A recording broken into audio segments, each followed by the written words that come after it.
Scikit-learn est utile, mais il y a des problèmes qu'il ne peut pas résoudre.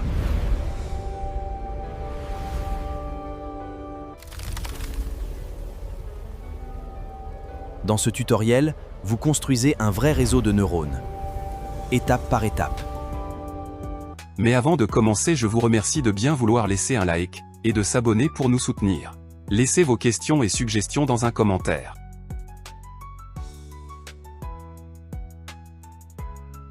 TensorFlow est le moteur de calcul, puissant, bas niveau, pas conçu pour être écrit à la main. Keras est l'interface qui se pose dessus. Au lieu d'écrire des équations de gradient, vous déclarez des couches, vous compilez, vous entraînez. Depuis TensorFlow 2, les deux ne font plus qu'un. Un seul import suffit, importer TensorFlow ATF. Keras est dedans. Mais en 2026, une précision s'impose, depuis Keras 3, on importe directement depuis Keras, pas depuis TensorFlow.keras. C'est plus propre, et ça évite les avertissements de pilance dans Versus Code.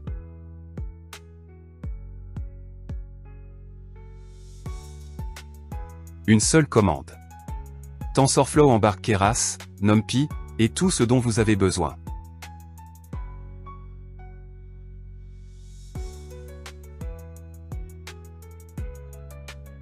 Quand Successfully Installed s'affiche, vous êtes prêt à coder.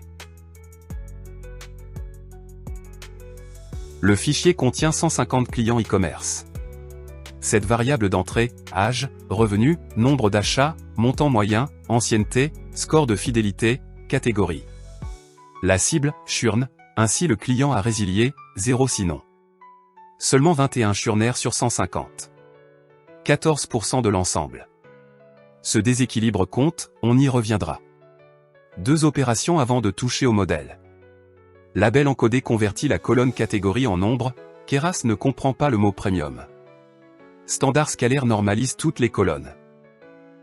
Sans ça, le revenu mensuel à 5000 écrase le score de fidélité à 80.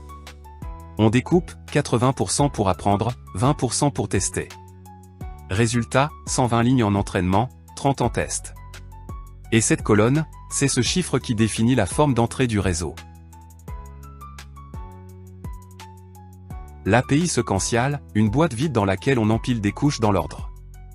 Première couche cachée, 64 neurones. Input shape égale 7, nos 7 colonnes. L'activation relue permet au réseau d'apprendre des relations non linéaires sans bloquer les gradients. Deuxième couche cachée, 32 neurones. Le réseau se resserre, il synthétise. Couche de sortie, un seul neurone. Sigma transforme le résultat en probabilité entre 0 et 1, directement interprétable comme un risque de churn. Summary. 2625 paramètres, c'est la somme de tous les paramètres. La première couche seule, cette entrée fois 64 neurones plus 64, billet égale 512. Rien de magique, c'est de la multiplication. 64, 32, 1, rien de tout ça n'est gravé dans le marbre. Seul le 1 est imposé par le problème, sortie binaire, 1 neurone. Pour les couches cachées, c'est un choix. L'entonnoir 64 vers 32 vient d'une habitude qui fonctionne bien sur des données tabulaires, chaque couche resserre l'information. Mais deux choses pèsent vraiment dans la décision. La taille du dataset d'abord. Avec 120 lignes en entraînement, 64 vers 32 est raisonnable. Trop de neurones sur trop peu de données, et le réseau mémorise au lieu d'apprendre. Le nombre de colonnes ensuite, cette colonne ici, donc 64 neurones en première couche, environ 8 fois les entrées, reste dans une fourchette correcte. Il n'existe pas de formule exacte. Le seul juge fiable est la loss de test après chaque changement. Avant fit, un réseau de neurones doit être compilé. 3 arguments. Optimiser ADAM, Adaptive Moment Estimation, c'est lui qui ajuste les poids à chaque étape. Son prédécesseur, SGD, Stochastic Gradient Descent, appliquait le même taux d'apprentissage à tous les paramètres, trop élevé, ça oscille, trop faible, ça traîne. ADAM adapte ce taux paramètre par paramètre, en gardant en mémoire la moyenne et la variance des gradients récents. Un paramètre instable est freiné. Un paramètre qui a besoin de gros ajustements avance plus vite. Résultat, plus rapide et plus stable que SGD sans aucun réglage manuel. Loss Binary Cross Entropy, la fonction qui mesure l'erreur pour une sortie binaire.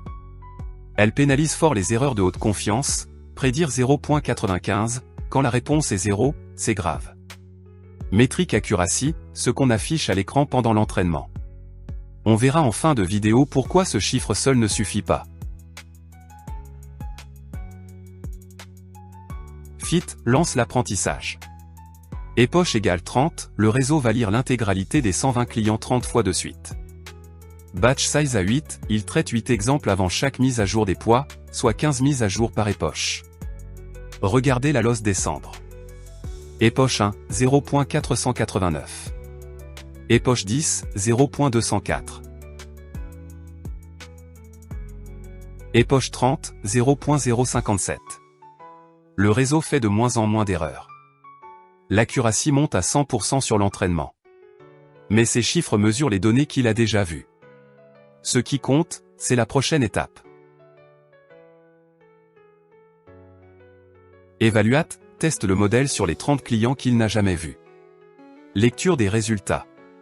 Train, 100% accuracy, loss 0.057. Test, 86.67% accuracy, loss 0.2218. Il y a bien un léger overfitting, l'écart train test est visible, mais 86.67% sur données de test est un résultat solide et crédible pour un dataset de 150 lignes avec cette caractéristique. C'est exactement ce qu'on attend d'un modèle bien entraîné sur un petit jeu de données pédagogique. Le modèle généralise. Mais attention! Notre dataset contient seulement 14% de churner. Un modèle qui prédirait toujours pas de churn obtiendrait déjà 86% d'accuracy sans rien apprendre. 100% seul ne suffit pas à conclure. Il faut regarder les prédictions une par une. Et c'est ce que nous allons faire tout de suite. La fonction predict retourne une probabilité entre 0 et 1 pour chaque client. On applique un seuil à 0.5, au-dessus, churn prédit. 3 vrais churners dans le jeu de test, 3 histoires différentes. Le client 20 est repéré nettement, à 0.95, bien au-dessus du seuil. Le client 21 passe juste, à 0.54, cas limite. Le client 12 est raté, à 0.41, le modèle le sent à risque, mais pas assez pour franchir le seuil. Côté faux positif, le client 13 est classé churn à 0.76, le client 18 à 0. 91, 2 non-churners que le modèle écrase de confiance, probablement des profils ambigus qui ressemblent aux churners du dataset. Le modèle a appris un vrai signal. Mais sur un dataset déséquilibré, l'accuracy globale peut masquer exactement ce type de nuance. C'est pourquoi Predict est l'outil qui dit la vérité. Voilà le cycle complet.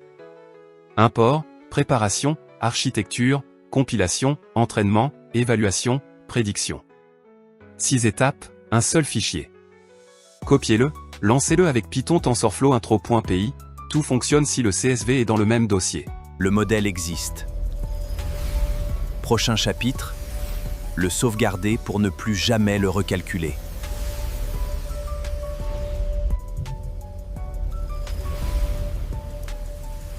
Si ce tutoriel vous a débloqué, un like suffit. On se retrouve au prochain. Abonnez-vous pour plus de contenu comme celui-ci. Aimez la vidéo si elle vous a aidé pour nous soutenir. Posez vos questions en commentaire. Vous trouverez le lien vers un tutoriel complet et les codes de cette vidéo dans la description. À bientôt.